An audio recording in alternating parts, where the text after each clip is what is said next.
Boa noite, meu nome é Erion e eu gostaria de agradecer primeiramente ao nosso convidado, René de Paula Júnior, por ter aceitado o convite e palestrar para a gente hoje.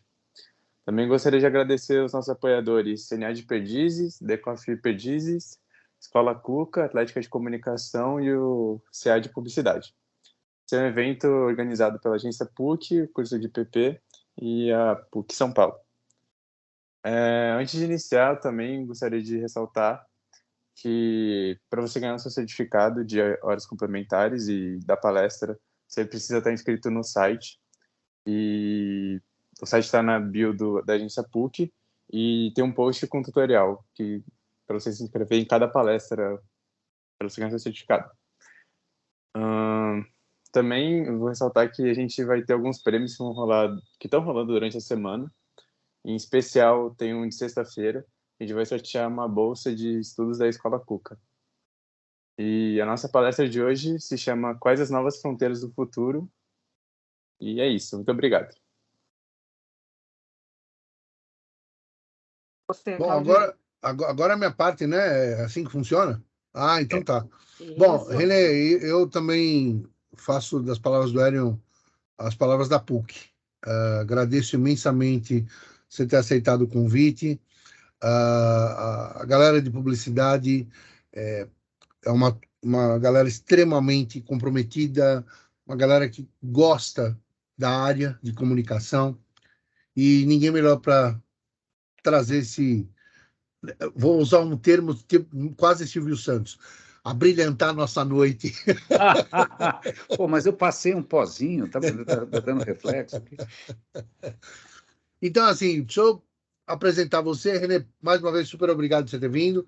Deixa eu apresentar o René. O René de Paula Júnior é um profissional com mais de 26 anos de experiência no mercado interativo, e o currículo dele inclui empresas como Microsoft, Yahoo, Sony, BRQ e algumas agências digitais como Wonderman, Flag e a agência Click. René é alumni da Singularity University e do MIT Professional Education e consultor com participação em projetos internacionais. Ele também é produtor independente de podcasts, que eu acompanho periodicamente. Um deles é o radinhodepilha.com. Depois a gente vai colocar os endereços, eu passo para vocês. Ele escreve artigos, videoblogs, dá palestra e agora ele está com também o leiavaleapena.com. Aliás, adorei o domínio que você colocou. Muito bacana, né? Então, assim, seja super bem-vindo, a casa é sua. É uma honra, que bom estar aqui de novo. Espero que você volte outras vezes também para conversar com a galera. Sou basicamente facinho. Então, vou fechar minha câmera aqui, o palco é teu. Sou eu agora, então? Opa! Bom, gente, olha, de tudo aquilo que o Claudir acabou de falar, acho que você tem duas coisas para vocês registrarem. Três, tá bom. Eu estou ficando velho mesmo. Segunda, eu rodei muito. E três, eu falo demais. Essas são as grandes conclusões. O resto, eu nem sei até que ponto está valendo ou não. Mas é uma honra estar aqui falando com vocês. Sabe que eu não sei se vocês gostam do Yuval Harari, que escreveu aquele livro Homo Deus, escreveu, sei lá o que mais, Homo Sapiens, tal. O cara é bom, eu gosto muito dele. Eu acabei de assistir uma live com ele esses dias, e ele falou, olha, eu estou escrevendo agora um livro para a juventude, pelo seguinte, porque o pessoal mais velho não tem mais jeito. Porque o pessoal mais velho está preocupado com o bônus, está preocupado com sei lá o quê, com o exame de próstata, está preocupado com pensão da ex-mulher, tal. Esses caras não vão mudar o mundo, né? Que se a gente quiser... E até uma questão que eu achei legal do Yuval Harari, ele falar isso, eu não sou um futurólogo, eu não estou prevendo o futuro, eu quero construir um futuro, eu quero mudar o futuro. E aí, nada melhor para mudar o futuro do que falar, né, com a galera que está com a faca e o queijo na mão, e muito tesão e tudo mais. Mas é interessante, porque embora a minha carreira seja muito ligada ao digital, faz alguns anos que caiu a ficha que a coisa não estava indo no rumo muito bem, e de uns tempos para cá eu ando bastante analógico, sabe? Bastante analógico mesmo. Então, por exemplo, eu quase que eu falei, quer saber, eu vou fazer essa apresentação 100% analógica, não vai ter nenhum arquivo, não vai ter nenhum PPT, né? Vai ser só no gogó, vai ser só no improviso, é como se eu fosse alguém na beira da fogueira contando histórias. Mas aí eu lembrei que eu não sou tão interessante assim, então eu preparei alguns slidezinhos. Mas, na verdade, sendo muito sincero, quase tudo que eu tenho para dizer está aqui. E eu vou explicar que história é essa, tá bom? Mas eu vou abrir aqui um PPT, vamos ver como é que eu faço para compartilhar a tela aqui. Vou coloco o PPT provavelmente em modo de apresentação. Vamos ver, vamos voltar para o começo. Ali em cima em compartilhar, tá vendo? Lá em cima, eu não sei se está em cima uma barrinha, perto de onde tem a sair, na parte de cima da tela. Tá bom, um instantinho só. Teams, vamos nós. Cadê o bendito Teams? Tá aqui, você. Teams, aqui em cima. Vamos ver onde é que fica. More Actions. Lá em cima deve ter uma... Share Tray. Isso. O que eu vou dar Share Tray aqui? Apresentação de slides. Pronto, aí está. Vocês estão vendo aí? Isso parece uma nave espacial. Não parece uma nave espacial? Eu sei que eu estou vendo aqui que eu sei que tem gente aqui que gosta de Star Wars, de ficção. Isso parece um disco voador, mas Roseni, você vai gostar mais ainda do que é, tá? Então, só para começar, eu sei que vocês estão vendo a minha cara, tá? Mas quando eu olho no espelho, eu vejo esse cara aqui, tá bom? Sou eu quando eu tinha mais ou menos a idade de vocês. Por alguma razão qualquer, meu espelho tem defeito. Essa cara de bobo que eu vejo quando eu vejo no espelho. Mas alguém tirou uma foto de mim recentemente que eu gostei muito, que é essa, eu acho que eu fiquei ótimo, né?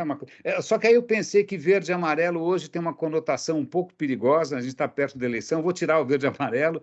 Então, estou aqui, eu em 50 tons de cinza, né, muito apropriado. E aqui estão as maneiras que vocês me encontram. Em todas as redes, eu sou youtube.com/René de Paula.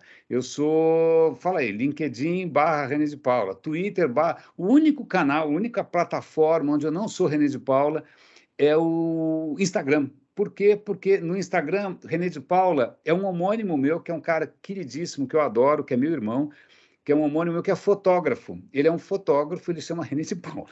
Então, caso vocês façam uma busca por René de Paula e apareçam mulheres deslumbrantes em roupas bastante, digamos, diminutas, foi ele, não fui eu, tá bom? Eu não fotografei ninguém pelado, não fotografei ninguém bonito, eu sou simplesmente um fotógrafo amador, então eu sou muito fácil de achar, não hesitem em me contatar, caso vocês queiram saber alguma coisa aqui, de tudo que eu estou falando, que quiser fazer alguma pergunta, esse é o meu contato todo, tá bom? Mas a questão é a seguinte, eu estava, um pouquinho antes da gente começar, estava conversando com a Roseni e com o Claudir, eu acabei de voltar de viagem, tá bom? Eu acabei de voltar de viagem e tem essa história toda, o que você traz de viagem, né? Pasme, eu trouxe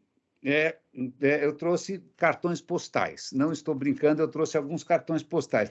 Eu queria ter trazido alguma coisa para pendurar na parede.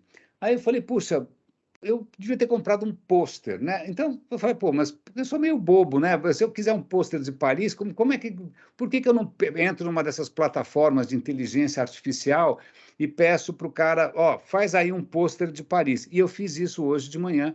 Eu entrei no DALL-E, que é aquela plataforma da OpenAI, e falei, faça um pôster de Paris. Aí ele fez esse pôster.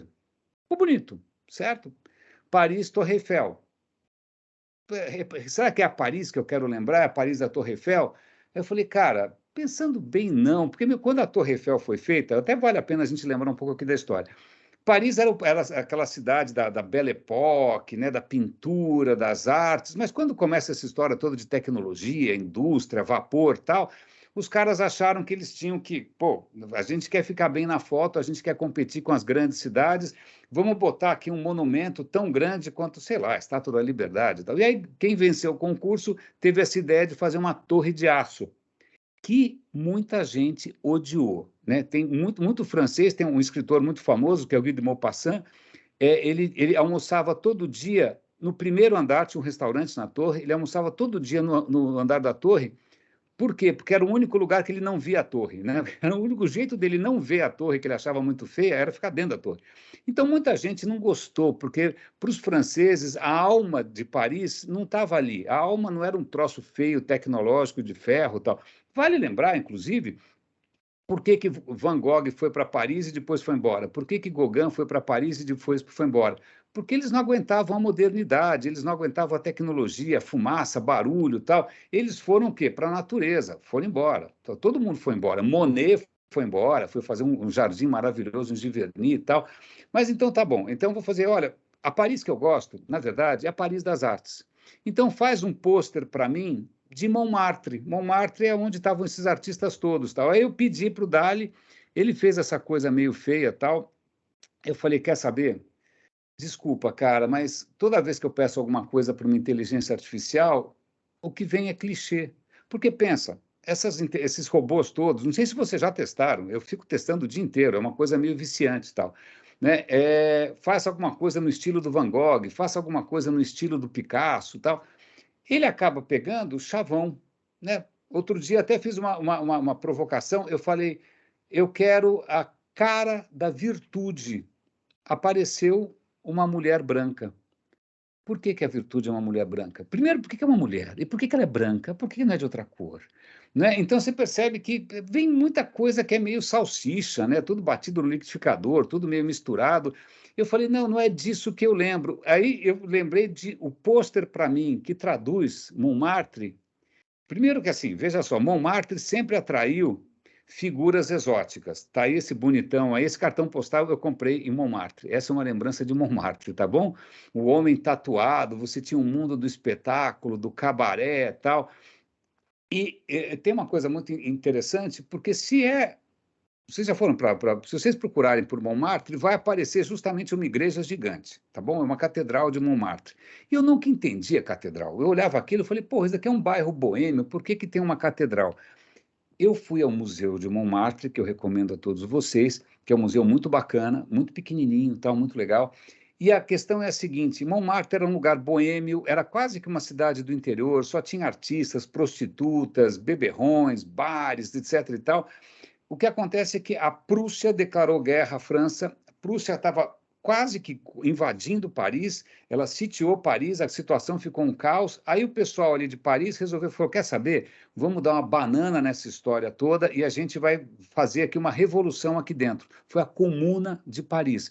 Foi uma época onde as pessoas, né, tomaram o seu próprio destino nas mãos, criaram ali uma coisa super democrática, super horizontal, foi um experimento de democracia, de liberdade, tal, mas não durou nada, mataram todo mundo. Tá? E aí, de raiva, só para calar a boca do pessoal, eles construíram uma igreja em cima. Né? E é muito interessante, a prova disso é esse cartão postal da época, em que mostra aí um demônio colocando a igreja, e está escrito embaixo, eis o inimigo. E quem está dizendo que a igreja é um inimigo era um jornal republicano anticlerical, contra essa questão aí da fé e tal. Eu estou contando essa história toda porque Montmartre tem um espírito, tem uma alma, tá? E essa alma continua. Tanto é que eu estava ali na última noite, eu fui sentar com a minha mulher para tomar alguma coisinha, só para a gente se despedir de Paris e tal, e eu vi na parede esse pôster. O que é esse pôster? É algum primor? Alguma maravilha do design gráfico? Não. Bom, eu tive que procurar coisas no dicionário, tá bom? Porque eu não sabia o que era petanque.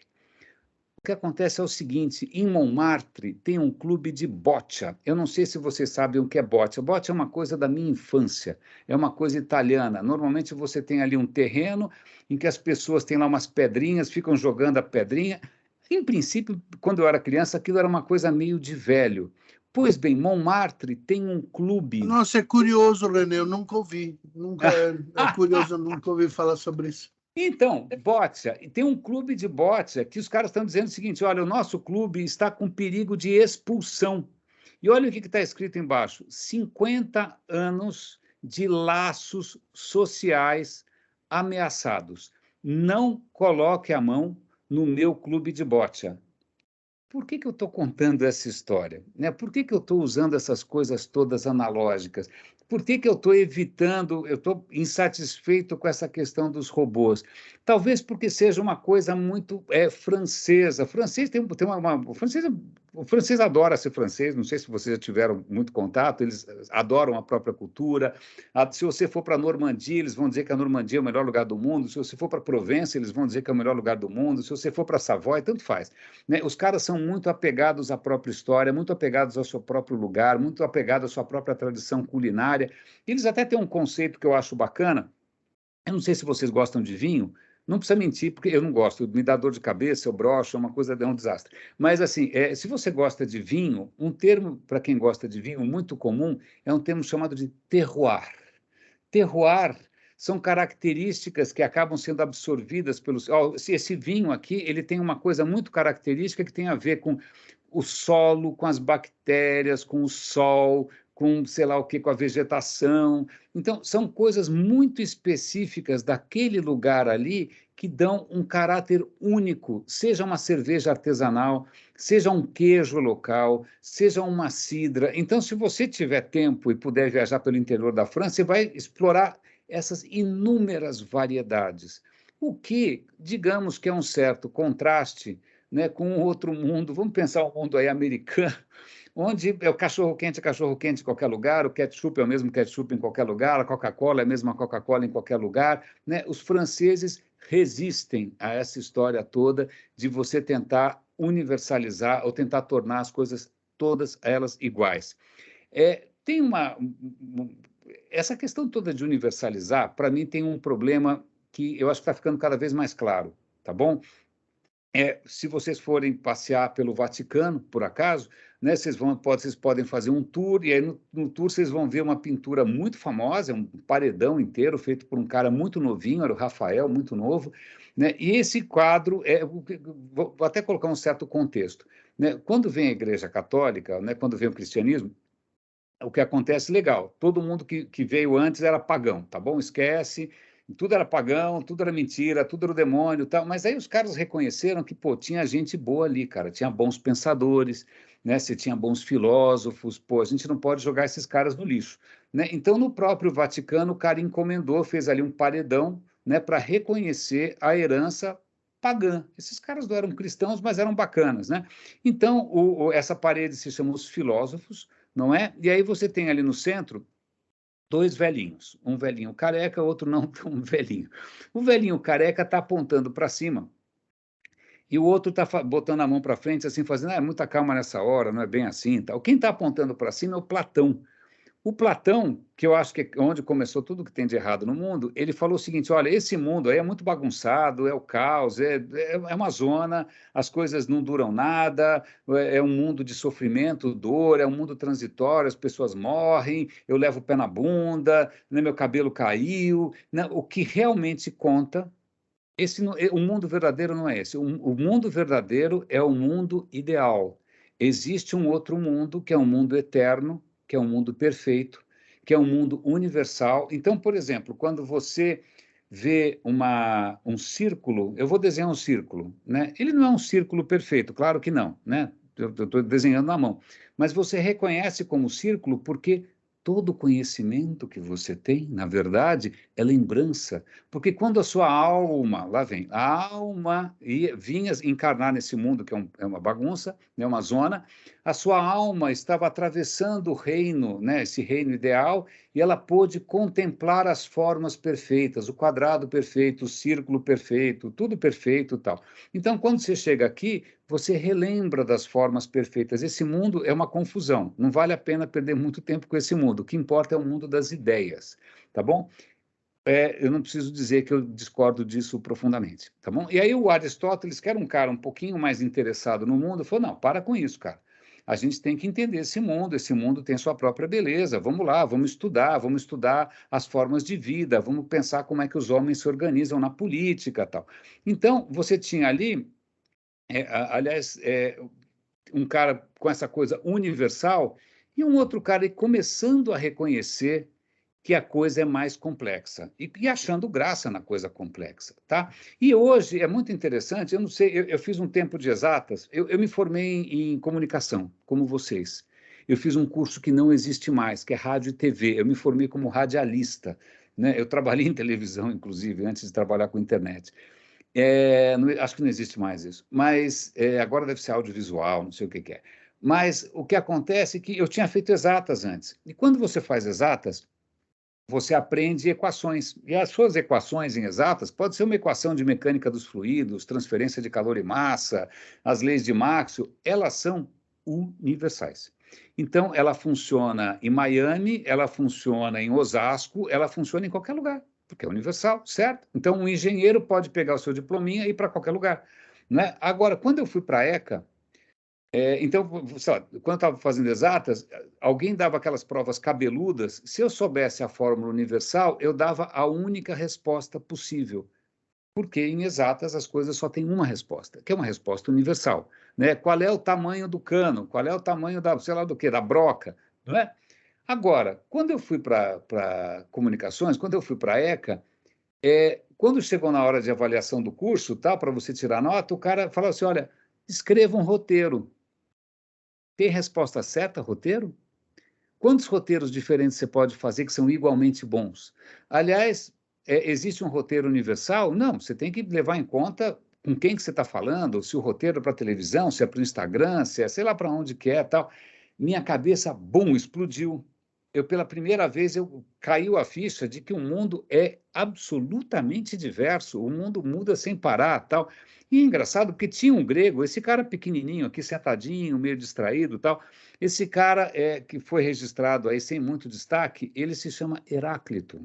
Esse cara que a gente tinha que ter ouvido, porque o Heráclito foi aquele cara que percebeu o seguinte, tem até uma frase bonita, se você quiser impressionar as moças, os moços, tanto faz, existe uma frase bonita, do tempo da Grécia, que ele falou panta rei. O que quer dizer panta rei? Tudo flui, né? Tudo está em perpétua mudança. A natureza do mundo é a mudança. O Platão, obviamente, detestava a ideia, porque ele gostava das coisas estáticas, eternas, sólidas, certo? Ok. Então até vou dar um certo contexto para você ver o que é essa questão de diversidade, de complexidade. Uma vez eu trabalhava, acho que eu estava na Microsoft, e o Facebook estava começando a crescer, né? E aí o que acontece? O Mark Zuckerberg veio para São Paulo. Não estou brincando, ele veio para São Paulo. Eu sei que vocês não devem lembrar muito disso, mas ele realmente veio para São Paulo. E aí eu vou tirar um pouco essa tela aqui para a gente se ver um pouco mais. E aí o que acontece? O nosso amigo, vocês estão me vendo agora? Sim, pode ter? Ótimo. O Mark Zuckerberg estava aqui. Ele fez um evento para desenvolvedores, eu não sou desenvolvedor, não sou programador, mas era aqui do lado de casa. Eu falei, eu vou lá, né? Aí tinha assim, um monte de marmanjos, né? Programador, 90% é marmanjo.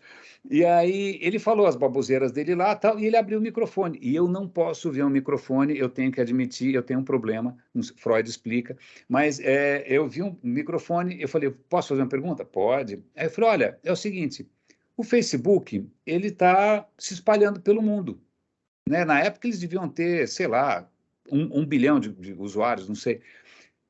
Puxa, como é que está sendo isso para vocês? O que vocês estão aprendendo com isso? Aí ele me olhou assim, falou, não entendi sua pergunta. Aí eu tive que, né, me identificar, falou, olha, eu trabalhei hoje na Microsoft, eu trabalhei no Yahoo. No Yahoo a gente tinha plataformas globais, que era a mesma plataforma, mas a hora que você pega uma plataforma e coloca ali em qualquer país, a minha tese e vocês podem anotar aí, não vai cair na prova nem nada, mas assim, a minha tese é que as pessoas adotam uma tecnologia à sua imagem e semelhança. Existe uma apropriação. Então, a maneira como, por exemplo, na época não tinha o WhatsApp, né, mas sei lá, tinha o Messenger. A maneira como o japonês usa o Messenger é diferente da maneira que o brasileiro usa o Messenger. Na verdade, o japonês não usava o Messenger, não queria saber de Messenger. Agora, a maneira como a Coreia usa o Messenger é diferente dependendo da faixa etária. Então, tem uma... Aí ele parou, ele olhou e falou assim, não, eu não acredito nisso, porque, ouçam, se um produto for suficientemente bom, ele vai ser usado da mesma maneira por todas as pessoas, porque as pessoas são basicamente iguais. Ups, desculpe, lamento informar, mas é esse cara que está construindo o metaverso. É com essa mentalidade completamente zureta, Tem várias razões para isso. Primeiro, ele é americano, e quando o cara é americano, ele acha que você pode ir para Saturno, todo mundo fala inglês. Essa é a primeira questão, porque o cara liga a televisão, Star Trek, todo mundo fala inglês, né? Não é possível. Então, essa é a primeira questão. A segunda questão é que ele também acho que nunca saiu de casa, ficava na garagem programando, não foi até a esquina, tá bom? Ok. A terceira questão é que ele fez exatas. Ele tem uma mentalidade típica de programador, que está acostumado a lidar com 0 e 1. Desculpa, 0 e 1, não tem 0 e 1 com terroir francês, não tem o 0 e 1 com sotaque da Moca, não tem, bicho, 0 e 1 é 0 e 1. Então, veja, isso foi logo antes da Primavera Árabe, que foi quando a gente começou a perceber que essas plataformas estavam começando a influenciar a democracia. Estavam começando a mudar a maneira como a gente se relaciona com as instituições, com a verdade, com a informação. Eu não sei como é que ele responderia essa pergunta agora, né? Mas vocês viram, o Congresso americano invadido, aqui no Brasil, o gabinete do ódio, as plataformas usando deepfake, né? A confiança na democracia indo por água abaixo e tal. E mesmo assim o cara quer propor um metaverso. É uma questão muito curiosa, eu não consigo entender o encantamento com o metaverso, porque o metaverso ele vai reproduzir a realidade. Eu falei, desculpa, cara, a realidade aqui, eu não sei onde você mora, né? Mas se eu der 2 voltas no quarteirão, as regras mudam, cara, tudo muda, não vai ser as mesmas regras para o mesmo avatar para todo mundo, né? Não é a mesma coisa. Como é que você vai construir uma plataforma universal se o mundo é cada vez mais diverso? E aí, eu vou improvisar muito hoje, tá? Porque eu estou querendo abrir meu coração aqui. Se tem alguma coisa que o mundo está gritando para a gente agora, liga a televisão, né? O quê? Você vai ver coisas da eleição. Mas, além disso, é que as pessoas comuns estão recuando desse sonho universal. Espera um instante só, globalização? Como assim? Essa coisa, não, eu quero ser, sei lá, make America great again, faça a França grande de novo. A Itália está virando fascista, não quer saber de imigrante. O Brasil está virando integralista, sei lá o que ele está virando. A gente está recuando dessa questão universal e está voltando para umas questões tribais muito antigas. Então, toda aquela futurologia de que a gente ia, tipo Star Trek, né? Sei lá, Jornada nas Estrelas, em que a gente ia virar uma grande aldeia global, não está rolando, né? E aí, isso é uma das coisas que eu quero trazer. A gente falou as fronteiras do futuro. Como assim? O futuro não é sem fronteiras? Quando eu comecei a trabalhar com internet em 96, no tempo da internet a lenha, né, que eu não sabia nada, aliás, eu continuo não sabendo nada, mas pelo menos na época eu era inocente. A gente achava que a gente estava finalmente construindo um mundo sem fronteiras, onde todos seriam empoderados, onde todos poderiam. A gente finalmente vai ver a democracia desabrochar, né? Hashtag só que não, hashtag deu ruim. Não é isso que está acontecendo e a gente tem que entender por que deu errado, né? A gente tem que ver como é que a gente resgata as condições mínimas para ter uma vida digna, uma vida decente, não com óculos maluco na cara, né, vivendo no mundo virtual em VR, esquece. Eu vou voltar agora, se vocês me permitem, para o nosso querido PPT, tá bom? On peut chercher, eu falo para caramba. 3, 2, 1, eu estava aqui, né, no Pantarré, tá bom. Vocês já sabem agora como fazer bonito, fazer uma cantada aí. Tem uma questão interessante, eu estou mostrando essas florzinhas aqui, não são da França, não sei de onde elas são. Porque o Yuval Harari, nesse livro que ele lançou agora, ele falou o seguinte, eu quero fazer história baseada no quê, né? Em grandes conquistadores, né? Grandes conquistadores, normalmente é homem que não fez terapia, né? E resolve, em vez de ficar em casa, levando uma vida normal, ele resolve invadir os outros, né? Então, Alexandre o Grande, por que ele não fez terapia? Eu não sei. Ele foi invadindo todo mundo até não poder mais, né? Pedro o Grande nada, né? Aí o cara manda fazer uma estátua dele mesmo, tá bom, ok. Mas voltando, se tem alguma coisa que a gente aprende voltando para o Yuval Harari, né? A história dele não é baseada em, sei lá, teorias do Hegel, teorias do Marx, teorias de seja lá quem for. Eu falei, eu quero fazer uma história baseada na biologia, eu quero fazer uma história baseada na vida, eu quero saber como a vida evoluiu. E quando você estuda a evolução, que aliás a evolução ajuda muito a entender a gente, nós somos todos primatas, né? E primatas, isso não é uma ofensa, é um elogio, porque chimpanzés, gorilas e todo esse povo todo, eles têm compaixão, eles têm empatia, eles têm senso de justiça, eles têm generosidade, eles também eles mentem, eles enganam, eles convencem, né? Então, quando você começa a perceber a história toda da vida, você chega à conclusão de que as coisas que realmente tornam um ambiente, e agora pode ser um ambiente floresta, o que sobrou da floresta amazônica, claro, ou o que sobrou da Mata Atlântica, né? Se ninguém elegeu o Tarcísio, né? Bom, deixa para lá. O que sobrou, você vai perceber que o que torna um ambiente legal, por exemplo, o Montmartre que eu falei, são algumas coisas essencialmente biológicas. A primeira delas é diversidade, né? A segunda delas é as coisas se conectam, sim ou não? As coisas podem depender umas das outras, sim ou não? Você pode mudar as coisas, se adaptar conforme as circunstâncias, sim ou não?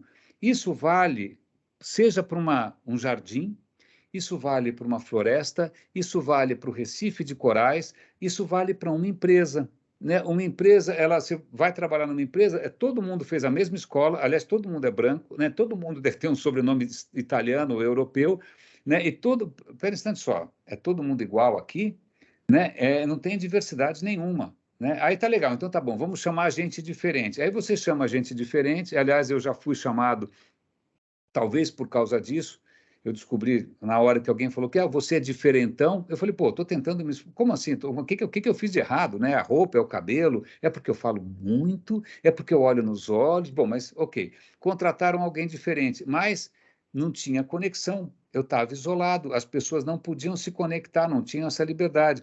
Tinha interdependência na empresa? Não, porque ninguém confia em ninguém, porque as pessoas fizeram panela, porque as pessoas se separaram, porque as pessoas... Ninguém... E outra, tem adaptabilidade? Não. Você não pode... Não, desculpa, a gente tem um planejamento anual, né? Mas, espera, teve uma pandemia. Não, mas o planejamento, a meta, o bônus, você não pode se mexer. Né? E aí você percebe que o segredo, de repente, para um bairro como... Que bairro que você gosta em São Paulo? Vila Madalena, talvez, ou, como o Claudir comentou, de repente o Ipiranga.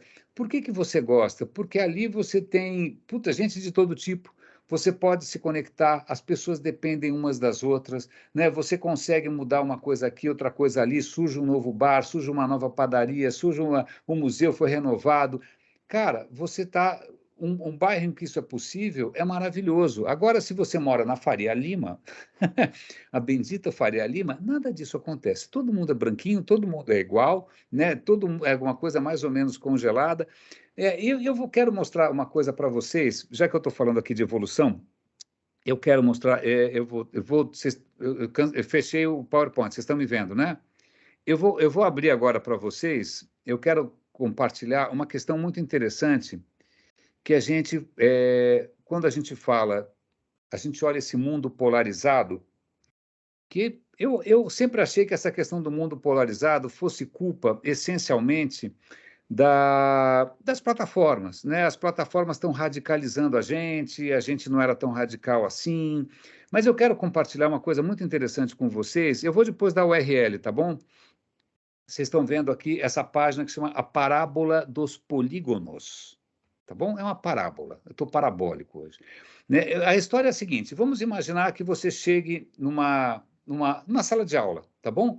E aí você percebe que todos os corintianos estão sentados de um lado e todos os palmeirenses do outro. Aí você fala, não é possível, esse pessoal é muito radical. Por que está todo mundo separado? Ou então você vai numa empresa, não sei quem aqui já trabalha, mas você vai numa empresa, os programadores estão de um lado, os designers estão do outro, ou o jurídico está de um lado, o comercial está do outro. Você fala, nossa, que polarização, né? Então, metade detesta o Bolsonaro, metade detesta o Lula. Nossa, como as pessoas estão realmente polarizadas. Mas eu vou fazer um exercício aqui e, por favor, me acompanhem, porque isso é extremamente interessante. O cara está imaginando aqui um joguinho que é o seguinte: você tem dois tipos de pessoa, azul e amarela, tá bom? As pessoas naturalmente gostam de estar próximas de quem é parecido com elas. Né? Por exemplo, esse cara aqui, esse amarelinho, ele está sozinho, está cercado de azuis, ele está infeliz. Tá bom? Como é que eu faço para deixar ele mais feliz? Eu trago ele para uma situação um pouco mais tranquila. Ou agora ele está felizinho. Mas o que ele precisa para ser feliz? Ele precisa estar cercado de amarelos? Fala, não, eu sou um cara tolerante. Tá bom? Se tem 8 caras em volta de mim, tá vendo? 8 assim? Se tem 8 caras em volta de mim, se tiver 2 como eu estou feliz. Tá bom? 2. Se tiver 2, se os outros 6 foram tudo do outro time, não faz mal, eu levo na boa. Então você fala, porra, então as pessoas até que são tolerantes, né? Se o cara topa conviver com 6 diferentes e 2 iguais, né? Então, vamos lá, vou fazer um exercício extremamente interessante. Você chega num lugar e como é que eu vou puxar para cá? Aqui, está aqui. Você chega num lugar e percebe que as pessoas estão espalhadas de uma maneira meio aleatória, tá bom? Está meio aleatório. Mas aí você percebe que alguns desses triangulinhos, eles estão tristes. Ó, esse triangulinho, tem um triangulinho aqui que ele está triste porque só tem azul em volta dele. Aí tem um outro azulzinho aqui que está triste porque só tem amarelo em volta dele. Ele falou, gente, a gente não precisa ser infeliz, né? Vamos deixar as pessoas mudarem de lugar, tá bom? Eu vou deixar as pessoas mudarem de lugar, tá bom? Prestem atenção no gráfico. Posso soltar? 3, 2, 1, soltei. As pessoas estão mudando de lugar, mudando de lugar, mudando de lugar. O que aconteceu? Polarizou.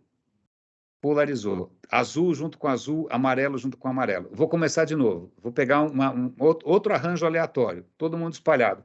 Eu vou permitir que as pessoas se agrupem por afinidade. De novo. Azul com azul, amarelo com amarelo. Vou fazer de novo. Tá vendo? Qualquer configuração dessas. Na hora que eu começo a deixar as pessoas se organizarem, elas naturalmente, olha aqui, ficou pior ainda, 60% está mais concentrado ainda. Então, veja, quando a gente percebe uma sociedade polarizada demais, não quer dizer que as pessoas em si, cada uma delas, seja essencialmente intolerante. Elas vão naturalmente procurar gente parecida com elas. E o resultado disso, se a gente não cuida, se a gente não promove a diversidade, se a gente não presta atenção, se a gente não cria espaços comuns, né, se as pessoas ficam só atrás do mouse, né, procurando o grupo que pensa exatamente igual, mesmo as pessoas mais tolerantes acabam se polarizando demais. Eu vou dar... Isso eu não canso de parar de fazer isso. Ó, polarizou de novo. A questão é, como é que a gente evita, e essa é uma pergunta relativamente complexa, como é que a gente evita que isso aconteça? Como é que a gente evita que as pessoas caiam nessa armadilha da polarização excessiva? Né? Como é que a gente evita que a gente se entrincheire? E o que acabou acontecendo, por que você acha que isso aconteceu? Foi de propósito? Você acha que o Mark Zuckerberg queria polarizar todo mundo? Não, simplesmente o cara fez um algoritmo, né? Vamos fazer o seguinte, vamos deixar que as pessoas, vamos mostrar o que elas gostam, né? Ou então no YouTube, você assistir um vídeo, vamos assistir um vídeo que ele queira assistir de novo. Aí você cria um algoritmo bobo. Quando você vai ver, naturalmente esses algoritmos vão se retroalimentando e eles vão provocando um reforço cada vez maior, você vai se desconectando da realidade, você vai se afastando das pessoas, você vai entrando num buraco negro, quando você vai ver o cara é terraplanista. Aliás, eu tenho uma história real, a gente morava num apartamento aqui que tinha bastante jardim, tinha uma casa que tinha bastante jardim, e tinha um jardineiro que vinha uma vez por semana. E o jardineiro era uma figura interessantíssima, era um tiozinho, com muito pouca educação, mas era um cara com muito pensamento independente. Ele questionava a religião, questionava isso, questionava aquilo. Aí, quando ele começou a contar para mim, falou, olha, eu não acredito em religião nenhuma, eu não acredito nessa história de Deus lá no céu. Não, para mim, Deus é a natureza. Eu vejo as plantas, as flores, isso para mim é divino. Eu falei, cara, sem você saber, você não sabe disso, mas você é um discípulo de Baruch Spinoza. Spinoza é um filósofo holandês maravilhoso, que dizia exatamente isso. Não existe outro mundo, esse mundo é divino por si só. Pesquise pelo Baruch Spinoza. Aí, semana que vem, ele volta, semana seguinte. Cara, eu procurei a história de Spinoza, muito legal, tal, que bacana, pô, obrigado, tal. Um mês depois, ele estava vendo Terra plana. Eu não sei como é que ele foi parar de Baruch Spinoza famosa em terraplanismo. E daí para frente ele já não queria mais tomar vacina, e dali para frente eu nem sei onde que ele vai votar, nem quero imaginar. Né? Aí você fala, porra, o que aconteceu? A plataforma que a gente construiu não era para isso, né? Como é que essa plataforma propiciou? Foram os algoritmos? Será que a culpa é nossa? Como é que a gente resgata um espaço de diálogo? E eu vou comentar com vocês, o Claudir mencionou um site que eu gosto bastante, até eu vou abrir aqui e mostrar para vocês, vamos lá, estamos aqui em casa mesmo, né? O site chama Leia Vale a Pena, tá bom? Toda vez que eu estou lendo algum livro que me empolga, digamos que eu não caibo em mim, e aí eu fico super empolgado, e aí eu não vejo a hora de compartilhar com todo mundo, tá? Então agora eu vou mostrar para vocês, só para vocês conhecerem, tá? Porque eu quero, em breve, comentar um outro livro. Ó, esse é o Leia Vale a Pena. Aqui eu estou indicando um livro sobre por que a gente elege pessoas corruptas, isso é um tema muito interessante, ou por que algumas pessoas querem ser eleitas, que é outro tema. Aí tem um outro livro bacana aqui questionando essa coisa das pessoas brancas ocidentais, é um livro muito legal. Aí tem um livro sobre física, são vários livros. O próximo livro que eu vou comentar é um livro muito interessante, que se chama A Constituição do Conhecimento, que o cara fala o seguinte: ciência não é feita de gênio, não é um gênio cabeção num laboratório de Dexter. Não, ciência é um processo que envolve pessoas comuns, envolve instituições, é um esforço colaborativo, é um esforço multinacional, em que um valida a opinião do outro, não pode ter muita vaidade, você tem que estar aberto a reconhecer seu erro. Não é um processo assim muito natural, tanto que a gente demorou muito para inventar esse processo. Mas é um processo que, cara, funciona. A gente fez uma vacina em pouco tempo, a gente tem sondas espaciais, o celular, streaming, não é? Mas, pô, ciência é um processo que a gente não é muito natural, não é muito intuitivo, até um pouco desconfortável, não é? Mas, cara, funciona. Mas para esse processo de progresso, de conhecimento, ele prosperar, ele precisa de toda uma série de pilares. Você precisa acreditar na educação, você precisa acreditar na academia, você precisa acreditar no jornalismo, você precisa acreditar que existem fatos, não é mesmo? Que existe ciência, que a democracia vale a pena.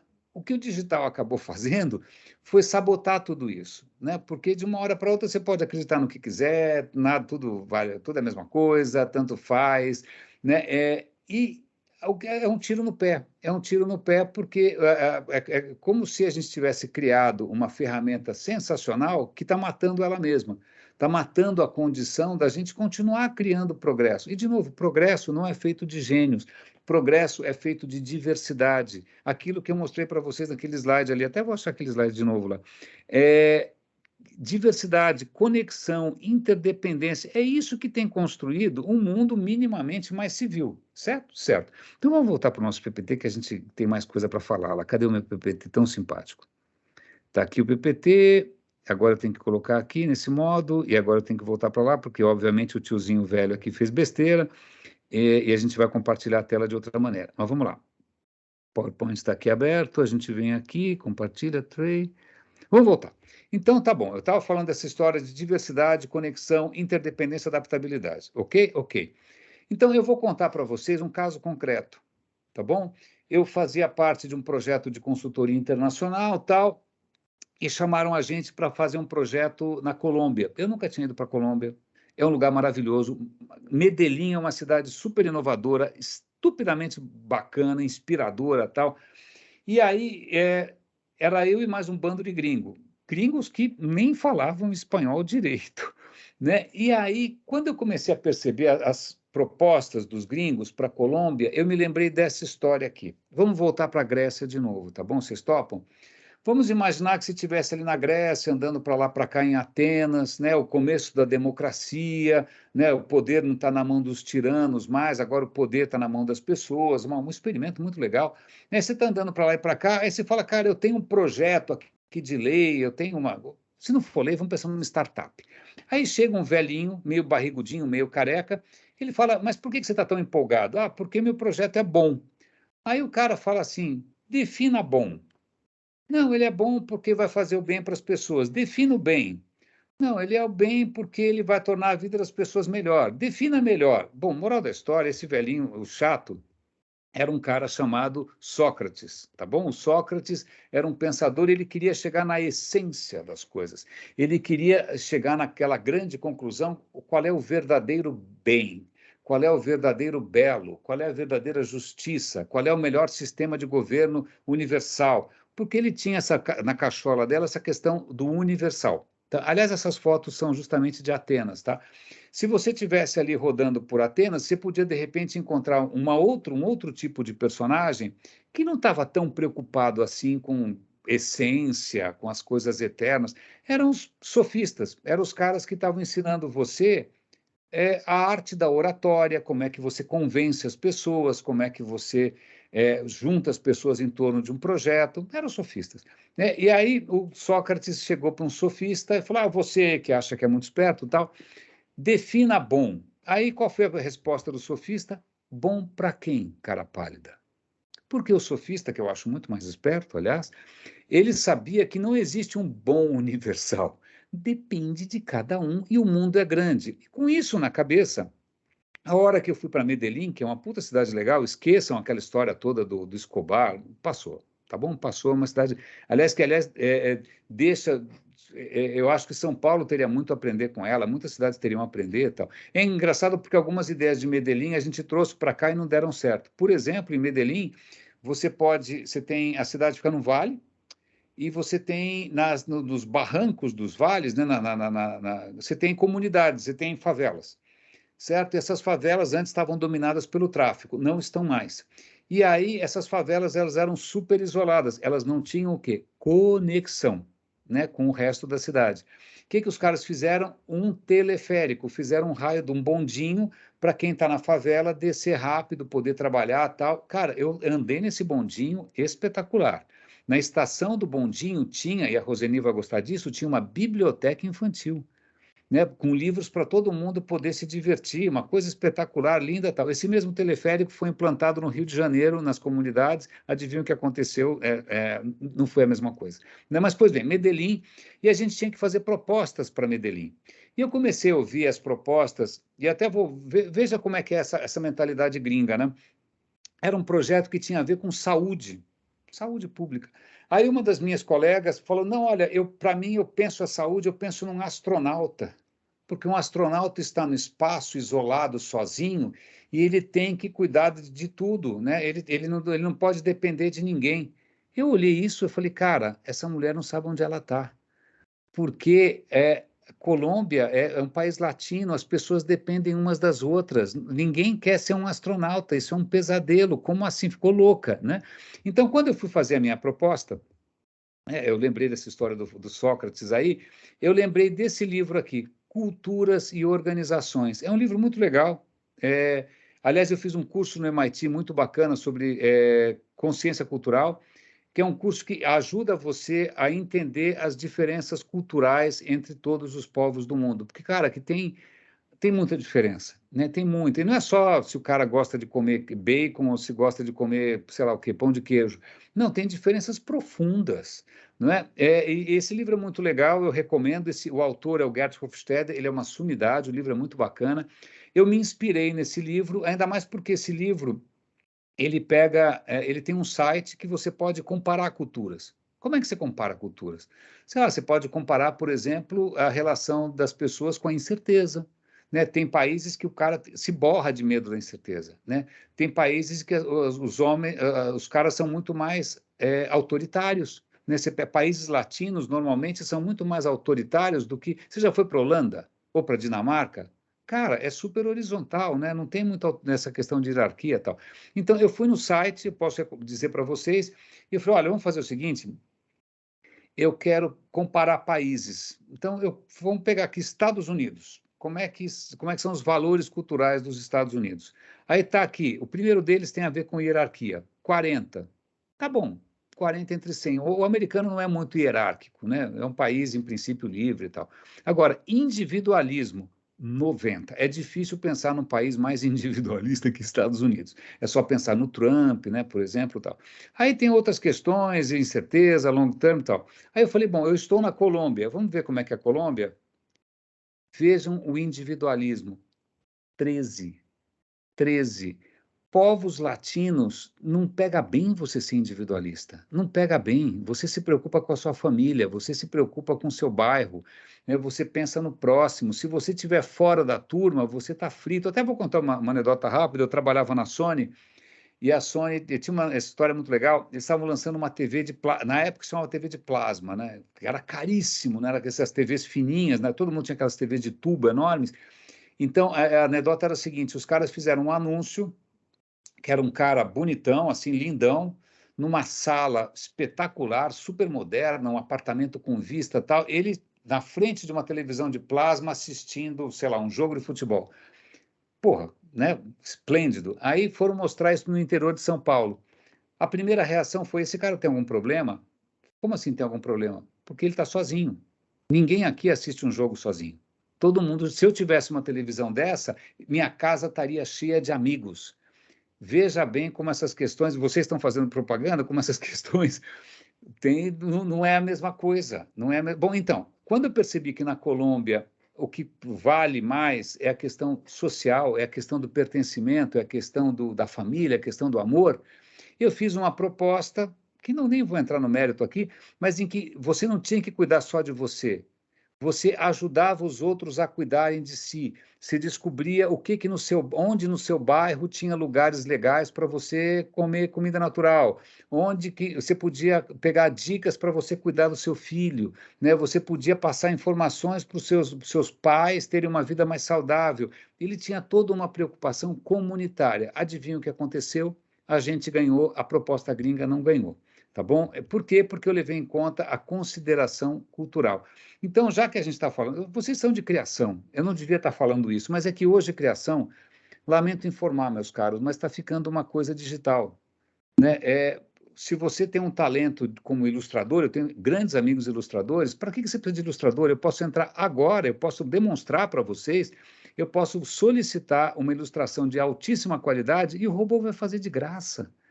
Né? Então, pera um instante só, o que a gente ainda tem para fazer? O que é o nosso o que é criação hoje em dia? Tem espaço para o criativo? Né? E o que faz de alguém criativo? Né? O trabalho desses robôs é criativo? Então, eu estou divagando. Vou pegar aqui um experimento do MIT. Vocês devem ter ouvido falar no Elon Musk. O Elon Musk adora a ideia de carros autônomos. Tá bom, então vamos fazer um carro autônomo. Tá legal? O carro decide tudo sozinho. Então, agora vamos imaginar que é o seguinte: o carro autônomo está lá sozinho, feliz e contente, e aí, de repente, ele percebe que a pista está derrapando, ele não tem como controlar, ele não vai conseguir frear, ele perdeu o freio. Ai, meu Deus do céu, o carro autônomo está sem freio, só que aí você tem uma bifurcação, né? Você pode ir para a esquerda e atropelar 3 velhinhas indo de bengala comprar pão na padaria, ou você pode atropelar 5 militantes de um partido que você não gosta, né? Quem que o carro autônomo tem que atropelar? Ele vai ter que atropelar alguém, desculpa, ele não vai ter saída, ele vai ter que tomar uma decisão, né? Você vai ter que programar o carro para tomar uma decisão. Se ele tiver que escolher, ele atropela jovens ou atropela velhos? Ele atropela imigrantes ou ele atropela gordinhos ou magrinhos ou sei lá o quê? Quem que ele atropela? O carro, desculpa, ele vai ter que tomar uma decisão em algum momento, né? Então, o que o MIT fez? Ele colocou uma plataforma que ainda está no ar, se eu não me engano, em que olha, vamos fazer o seguinte: a gente vai colocar você diante de várias situações, né? E você escolhe quem você vai atropelar, tá bom? Tá bom? Tá bom. Porque assim, quem sabe, a gente chega numa ideia universal de, né, como é que o carro tem que se comportar. Adivinha qual foi a conclusão final e universal de como que um carro autônomo tem que tomar decisões? Não foi universal. As decisões variam conforme a cultura. Se for um país asiático, os velhos valem mais que os novos. Se for um país machista, homem vale mais do que mulher. Né? Se for um país eminentemente jovem, não tem resposta certa. Então, como é que você programa um carro robô? Né? Imagina, é como se você tivesse um carro autônomo e fala: opa, eu atravessei a fronteira e agora eu estou na Argentina, agora mudou o critério. Opa, agora eu atravessei a fronteira, eu estou no Uruguai. Opa, mudou o critério. Porque os critérios mudam. as fronteiras existem e elas são naturais. Toda vez que a gente tenta impor alguma coisa universal, a gente não está fazendo justiça à gigantesca diversidade da experiência humana. Certo? Certo. Olha aí, os resultados, quem quiser ver, depois se divirta. Esse cara que está aqui, flagrado em inúmeros momentos da sua vida capilar, por assim dizer, é um grande amigo, eu adoro esse cara, é o Fred Van Amstel. Ele é professor em Curitiba, ele é professor de design e de experiência do usuário, de UX. Eu chamei esse cara uma vez para dar uma palestra, eu trabalhava na BRQ, e ele fez uma palestra maravilhosa, né? Mas no final da palestra ele falou uma coisa que eu achei extremamente interessante. Ele falou, eu tenho que pedir desculpa para todos vocês. Eu tenho que pedir desculpa porque eu errei. Eu errei porque eu falava o seguinte, esse é o nome dele, Fred Van Amstel, eu criei um monstro, né? Eu acho que tudo que eu ensinei para vocês levou a um tipo de situação onde ninguém conversa, onde está essa é a melhor ilustração dos tempos modernos ever, né? Ninguém conversa, ninguém quer saber, ninguém quer ouvir falar, porque eu acho que eu colaborei com isso na maior inocência. Por quê? Porque, não sei, de repente eu estava pensando aí isso daqui sou eu falando, tá? A pirâmide de Maslow. Quem viu a pirâmide de Maslow? Das necessidades, a necessidade biológica lá embaixo, aí depois você vai subindo para a sua realização pessoal. Gente, isso não é universal. Isso é típico de uma cultura europeia branca. Se você vai para a África, não é isso. Se você vai para a África e para a Ásia, provavelmente o que está no centro é a conexão. E tudo é importante, né? A parte material é tão importante quanto a autoestima, a sua competência. Então, veja, a gente ficou preso nessa armadilha individualista, individual, do ego, quando, na verdade, sobretudo nós que somos latinos, as conexões são mais importantes do que tudo. Então, ele fala, olha, inicialmente eu dizia que é tudo, né, nós somos o centro do universo, né, o design centrado no usuário, user-centric design, certo? Ele falou, não, hoje eu tenho que mostrar que está tudo conectado, todo mundo depende de todo mundo. Como é que eu faço para resgatar essa conexão, para resgatar essa comunhão toda?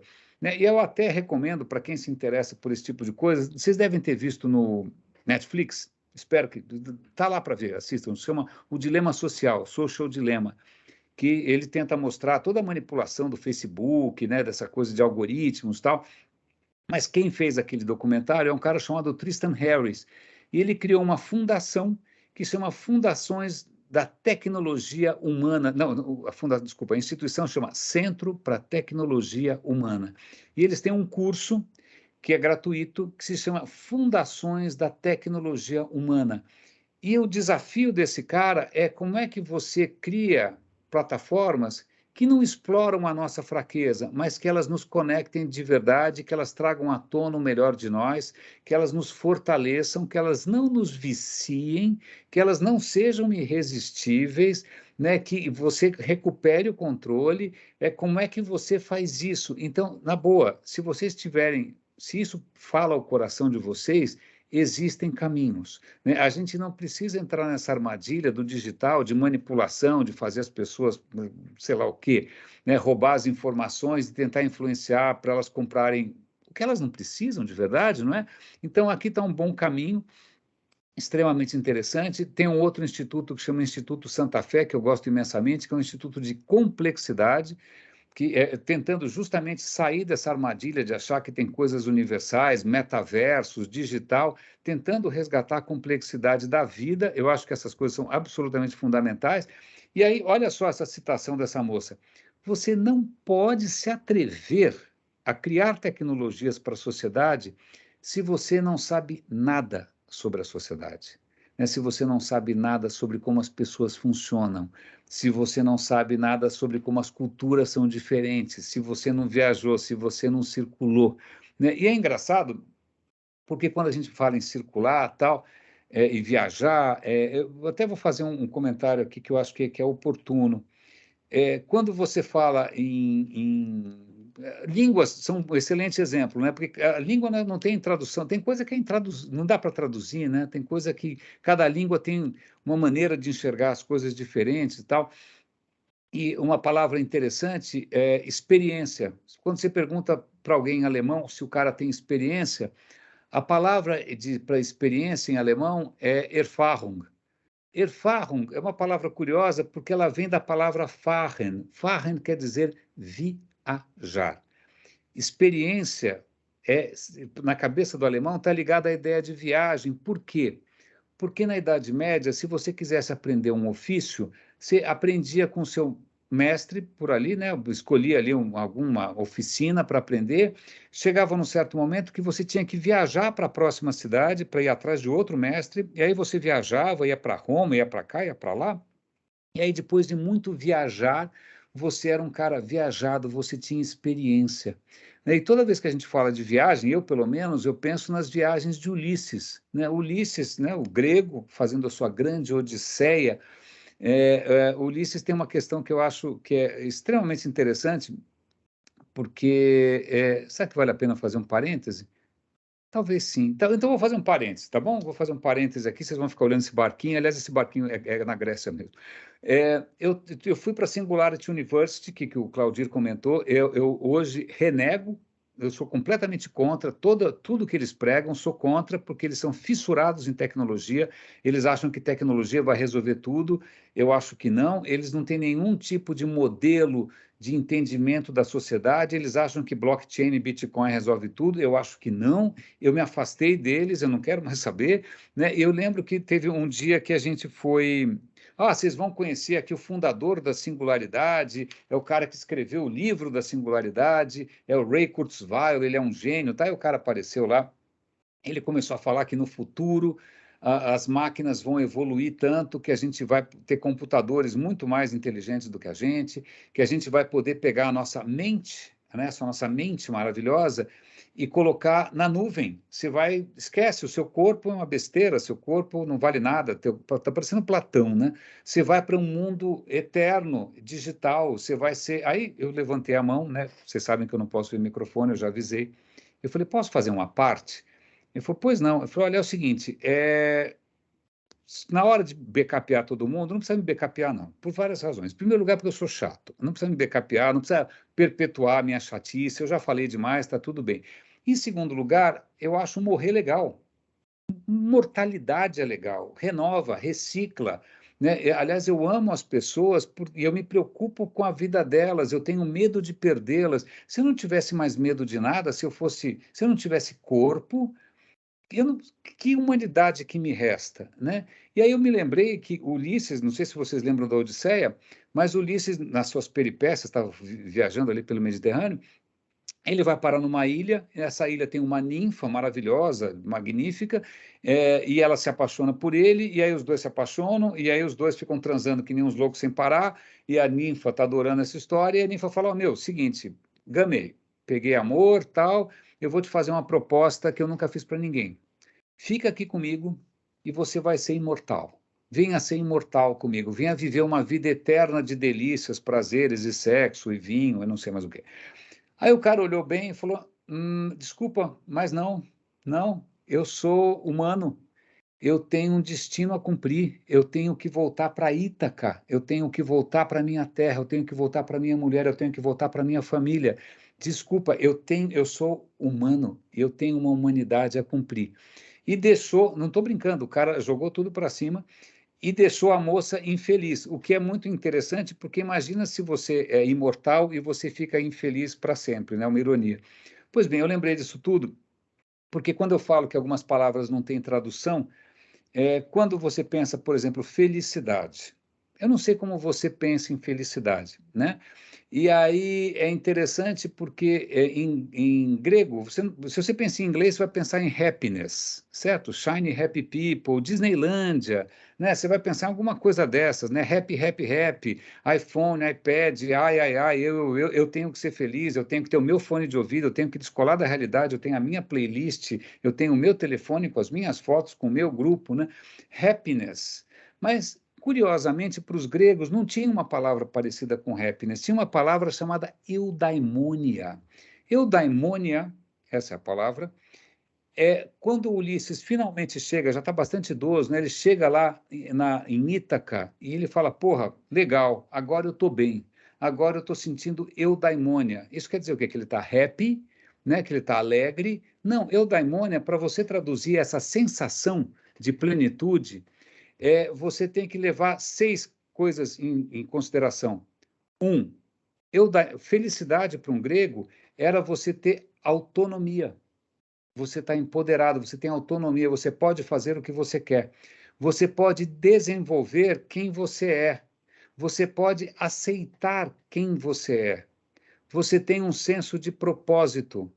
Você pode circular pelo seu ambiente e, sobretudo, você tem relações positivas. Então, veja, a gente já teve uma visão do que é importante na vida muito clara. Lá atrás, a gente perdeu, a gente trocou isso pela questão do indivíduo e pela questão do universal.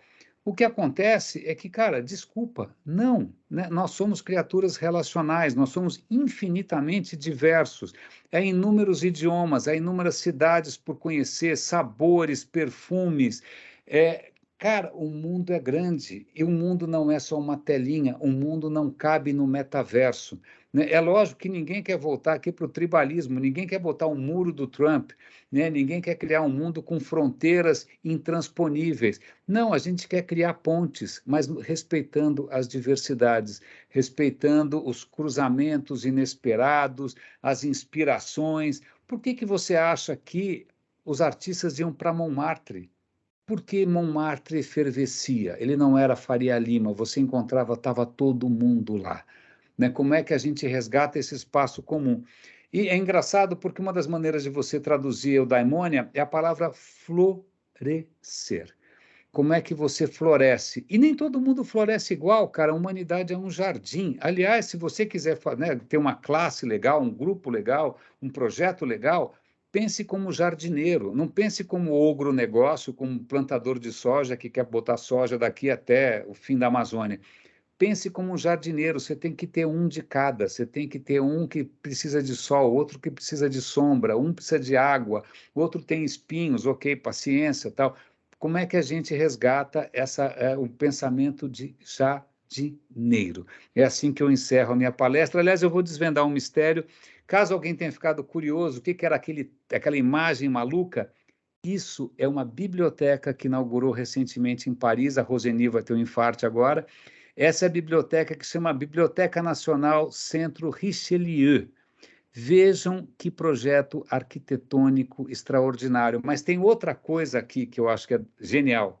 Não é só um projeto arquitetônico, não é só a quantidade de livros, mas é a quantidade de pessoas que estavam ali numa tarde, de graça, consultando tudo isso, né, num espaço simplesmente maravilhoso. E aí tem uma questão interessante, biblioteca. Biblioteca não são só livros, biblioteca é um centro social de convívio, né? Aliás, tem uma questão interessante, quando teve o furacão Katrina nos Estados Unidos, que arrasou a região ali do sul, os bairros que se recuperaram mais rápido eram os bairros que tinham o quê? Bibliotecas. Bibliotecas promovem coesão social. Elas são um espaço para você, com ar-condicionado, com internet, você pode ler uma revista, você pode conhecer pessoas. Então, vejam, bairros que tinham centros de convivência, como uma biblioteca, que são essencialmente analógicos, né? As pessoas zelam pelo seu bairro, né? E aí você chega num ponto em que realmente, quando você... aqui, depois eu mostro os sites para vocês. Esse pôster que eu mostrei para vocês de Montmartre, não é o pôster em si, é simplesmente uma comunidade de pessoas, um bairro. O Claudir agora estava falando do encantamento que é viver no Ipiranga, né? Eu também, quando mudei recentemente, eu fiz questão de continuar no mesmo bairro, porque eu gosto daqui, né? As pessoas não vivem em países, né? Quando eu era criança, eu vou fazer aqui, vou abrir, aqui são os meus projetinhos pessoais, tá? Tem o Leia Vale a Pena, tem o Vamos Falar sobre Impacto, tem o Radinho de Pilha, tem os meus contatos, mas eu quero voltar aqui e falar um negócio para vocês que eu acho que é interessante. Eu era criança, eu morava no centro de São Paulo, tá bom? Centrão, Avenida São Luís. Centrão, realmente centrão. E eu lembro que uma vez eu perguntei, estava andando ali pela São Luís, Avenida Ipiranga, com a minha mãe. Eu falei, mãe, eu moro em São Paulo? Mora. Eu falei, mas eu moro em São Paulo ou no estado de São Paulo? Ela falou, não, ela engasgou e falou, mas espera, eu moro no estado de São Paulo ou no Brasil? Porque eu estava confuso. Porque a cidade eu vejo, o resto é uma abstração, né? E veja onde essas abstrações nacionalistas levaram a gente. Né? O Putin está atrás de uma abstração nacionalista ridícula do Pedro Grande, do século, sei lá qual, XV. Né? Agora, cara, como é que a gente resgata uma cidade? E volta, tem esses livros atrás de mim aqui, como vocês podem ver. Em algum lugar aqui tem um livro da Jane Jacobs, que é uma urbanista americana, que ela falava: o segredo de uma cidade saudável é a rua. Né? Quando você pode andar na rua, e na rua você encontra caras conhecidas, encontra pessoas diferentes, você pode parar em algum lugar e você pode fazer as coisas, aí sim você tem uma cidade feliz. E eu vou contar para vocês, até com uma certa emoção, que eu presenciei uma cena. Eu vivo aqui em São Paulo numa vida besta. Né? A gente vive trancado, a gente vive na internet, a gente tem medo de tudo, tem gente com carro blindado e tal. Eu estava andando por Montmartre, e aí, de repente, eu ouço duas criancinhas rindo. Aí eu olho para trás, tinha duas menininhas de 7, 8 anos. Eram umas 11 da manhã. Andando pela rua, brincando as duas, dando risada, tal. Elas estavam voltando da escola sozinhas. Uma delas chegou ali, despediu da outra, parou no prédio, tocando com a campainha e subiu. Eu falei, essas pessoas aqui moram de uma maneira tal em que garotinhas de 8 anos voltam sozinhas da escola. Né? Elas não têm que esperar numa fila na porta de um colégio de luxo de São Paulo para um motorista chegar com SUV blindado e levá-las para casa no ar-condicionado. Eu falei, cara, deixa eu pensar. O que é estar bem?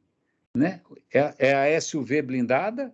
Né? É morar num condomínio fechado? É o metaverso? Ou seus filhos poderem andar pela rua tranquilamente, voltar da escola, tocar a campainha e subir? Então, meus caros, tudo que eu estou contando tem um sabor, um cheiro, tem uma série de lembranças, porque eu acabei de voltar de lá, eu acabei de vivenciar isso. Né? E a gente volta para cá e vê, primeiro, a nossa vida muito empobrecida, né? Você percebe que quando alguém tem história legal para contar, o que o Claudino me contou de história legal? Ele me contou como o bairro dele é legal. Quando a Roseni, que eu fiz contar alguma história interessante, ela contou o amor das bibliotecas, dos sebos, desses espaços de convívio analógicos, onde você recupera a sua humanidade, você faz parte de alguma coisa. Então, é engraçado, curiosamente, aquilo que eu trouxe de viagem não foi uma bolsa da Chanel, né, não foi uma Louis Vuitton, foi simplesmente um cartaz de bairro. Era isso que eu tinha para comentar com vocês. Fechou.